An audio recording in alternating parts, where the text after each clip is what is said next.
Hi, இன்றைக்கி எனக்கு இருந்த ஒரே நாள் வந்து கொஞ்சம் கேக்கோட என்னெல்லாம் பார்க்கலாமா?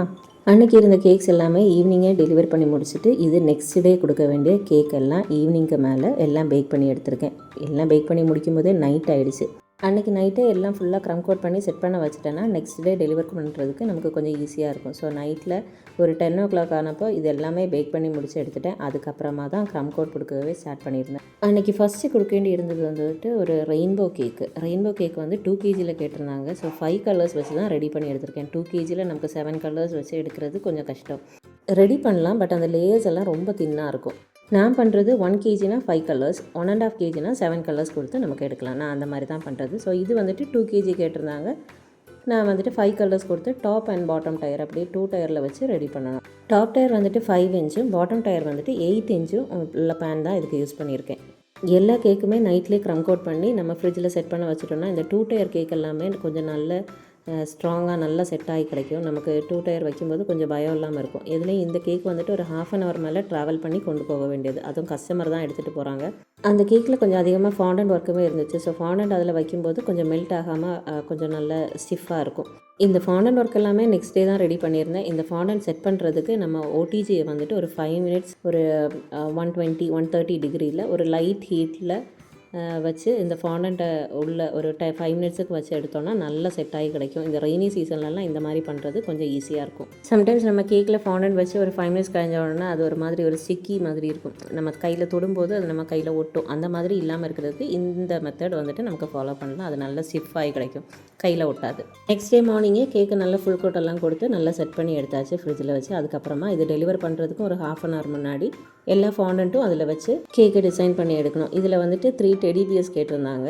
இந்த டெடி பியர் வந்துட்டு கேக்கோட டாப்பில் ஒன்று வைக்கணும், பாட்டமில் ஒன்று, சென்டரில் ஒன்று வைக்கணும். இதில் டாப்லேயும் பாட்டம்லேயும் ஈஸியாக வச்சிடலாம். பட் சென்டரில் வைக்கிறதுக்கு அந்த டெடி பியர் அதில் வைக்கிறதுக்கு ஸ்பேஸ் இல்லை. சரி, ஒரு ஸ்டிக் ஏதாச்சும் குத்தி வச்சு அதில் ப்ளேஸ் பண்ணலாம் அப்படின்னு பார்த்தா அதுக்கும் முடியல. ஏன்னா அது அவங்க வந்துட்டு கொண்டு போகும்போது கீழே ஏதாவது விழுந்துச்சுன்னா கேக்கையும் சேர்த்தே அதை அப்படியே டேமேஜ் பண்ணி எடுத்துரும். அதனால் அந்த டெடி பியரையுமே என்ன பண்ணுன்னு தெரியல. சரி, டாப்பில் வைக்கலான்னு பார்த்தேன், அதுவும் நல்லா இல்லை. இதில் வந்துட்டு ஸ்பேஸு கம்மியாக தான் இருக்கும்னு எனக்கு ஃபஸ்ட்லேயே தெரியும். ஸோ அதனால் அந்த டெடி பியர் கொஞ்சம் அந்த சென்டரில் வைக்கிறத கொஞ்சம் சின்னதாக ரெடி பண்ணி எடுக்கணும்னு நினச்சிருந்தேன். ஆனால் மறந்துட்டேன். எல்லாமே ஒரே சைஸில் ரெடி பண்ணியிருந்தேன். நல்லா ட்ரை பண்ணேன் அதில் வைக்கிறதுக்காக, ஆனால் முடியல. அதில் வச்சா கொஞ்சம் கூட பார்க்க நல்லா இருந்திருக்கும். ஸோ லாஸ்ட் என்ன பண்ணேன்னு தெரியல. ஸோ பாட்டம்லேயே வச்சு கொடுத்துட்டேன். ஏன்னா நமக்கு அது கேக்கு சேஃபாக போகணும் இல்லையா. இது வந்துட்டு ஒரு கஸ்டமைஸ் கேக் தான். அவங்க சென்ட் பண்ண பிக்சரில் வேறு கொஞ்சம் க்ரீம் எல்லாம் வச்சு கொஞ்சம் டெக்கரேஷன்லாம் இருந்துச்சு. நான் அதெல்லாம் எதுவுமே பண்ணலை. இந்த மாதிரி கொஞ்சம் ஃபாண்டன்ட்டில் பட்டன்ஸ் மாதிரியெல்லாம் ரெடி பண்ணி எடுத்துகிட்டு செகண்ட் பர்த்டே அதோட ஒரு டாப்பரும் வச்சு கொடுத்து நேம் எல்லாம் ஃபாண்டன்ட்டில் ரெடி பண்ணி எடுத்து அதை எல்லாமே வச்சு கேக்கை ரொம்ப சிம்பிளாக நான் முடிச்சிட்டேன். பயங்கரமாக டெக்கரேஷன் பண்ணி கச்சாமச்சான் இருக்கிறத விட கொஞ்சம் சிம்பிளாக இருந்தால் கேக்கு பார்க்கவும் ரொம்ப அழகாக இருக்கும். இது வந்துட்டு டெக்ஸ்ட் கொடுக்க வேண்டிய ஆர்டர். இது 1 kg வெயிட் வர்றது மாதிரி ஒயிட் ஃபாரஸ்ட் ஃப்ளேவரில்.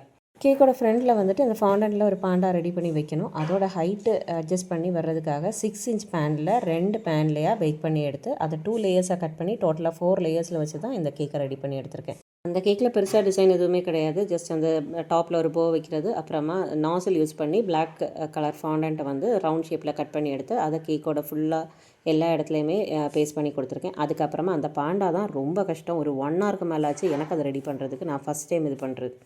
இந்த பாண்டா வந்துட்டு ஒவ்வொரு செட்டாக இருக்கும். ஹெட்டு தனியாக, 2 காது தனியாக, அதுக்கப்புறமா அதோட பாடி அது எல்லாமே தனியாக, அந்த மாதிரி செட்டாக செப்ரேட்டாக ரெடி பண்ணி எடுத்து அதை ஒன்றா சேர்த்து அந்த கேக்கில் ஃபிக்ஸ் பண்ணி கொடுத்துருந்தேன். அதில் அந்த ஃபேஸ் வேறு கரெக்டாக வரல. அது கொஞ்சம் பார்க்கவே பயமாக இருக்கிறது மாதிரியே இருந்துச்சு. அந்த கண்ணெல்லாம் ரொம்ப பெருசாக இருந்து அது கொஞ்சம் கிளியராக வரல.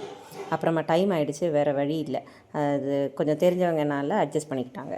இதுவுமே அதே மாதிரி தான். இது 1 kg வெனிலா ஃப்ளேவர் 4 லேயர்ஸில் கொஞ்சம் ஹைட்டாக வரணுங்கிறதுனால 2 6 inch பேனில் தான் பேக் பண்ணி எடுத்திருக்கேன். இது கலர் பார்க்க பயங்கரமாக இருக்கும், ஆனால் அவ்வளோ கலர்லாம் ஒன்றும் ஆட் பண்ணல. இதில் வந்துட்டு கேக் ஃபுல்லாக ஃபைனல் கோட் முடித்ததுக்கு அப்புறமா ஒரு 2 tablespoon ஒயிட் க்ரீமில் சுகர் அண்ட் பிராண்டோட ரெட் கலர் தான் இதுக்கு யூஸ் பண்ணியிருக்கேன். அது நல்ல டார்க் ரெட் கலர். அதில் ஒரு 3 drops தான் இதில் யூஸ் பண்ணியிருக்கேன். இதில் மோஸ்ட்டாக நம்ம வைக்கிற க்ரீமை வந்துட்டு இந்த மாதிரி ஸ்க்ராப்பர் யூஸ் பண்ணி நமக்கு அதை எடுத்துடலாம். ஸோ இந்த கலர் மட்டும்தான். இந்த கேக் இந்த மாதிரி டார்க் கலர் வர்றதுக்கு நான் எப்படி பண்ணுவேன்னா, இந்த கேக் வந்து ஃபுல்லாக ஒயிட் க்ரீம் வச்சு க்ரம் கோட் பண்ணி முடிச்சதுக்கப்புறமா டெலிவர் பண்ணுறதுக்கும் ஒரு 15 minutesக்கு முன்னாடி தான் இந்த டார்க் கலர் யூஸ் பண்ணுற க்ரீம் வந்துட்டு அதில் அப்ளை பண்ணுறது.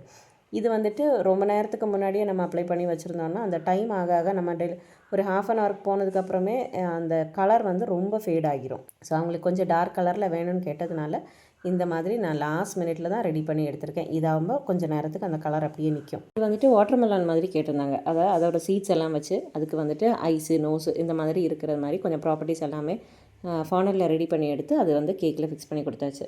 இதே டிசைன் நான் ஏற்கனவே பண்ணியிருந்தேன். என்னோட இன்ஸ்டாகிராம் பேஜில் பார்த்துட்டு தான் அவங்க அதை செலக்ட் பண்ணி எனக்கு கொடுத்துருந்தாங்க. அதே மாதிரி நான் இதையுமே ரெடி பண்ணி எடுத்திருக்கேன். இதே கஸ்டமர் இதுக்கு கூட ஒரு 1/2 kg ஒயிட் ஃபாரஸ்ட் கேக்கும் கேட்டிருந்தாங்க. அதில் பெருசாக டிசைன் எதுவும் இல்லை, ரொம்ப சிம்பிளாக உள்ள டிசைன் தான். ஸோ இந்த ரெண்டுமே ரெடி பண்ணி அவங்களுக்கும் கொடுத்தாச்சு. இந்த கேக்கோட டிசைன்ஸ் எல்லாம் உங்களுக்கு பிடிச்சிருந்துன்னா, இந்த வீடியோ உங்களுக்கு யூஸ்ஃபுல்லாக இருக்குன்னு தோணுச்சுன்னா மறக்காமல் என்னோட இந்த சேனலை சப்ஸ்கிரைப் பண்ணுங்கள். கூடவே வீடியோக்கு லைக்கும் பண்ணுங்கள், கமெண்ட்டும் பண்ணுங்கள். நெக்ஸ்ட் வீடியோவில் இன்னொரு புதிய டிப்ஸோட பார்க்கலாம். பை.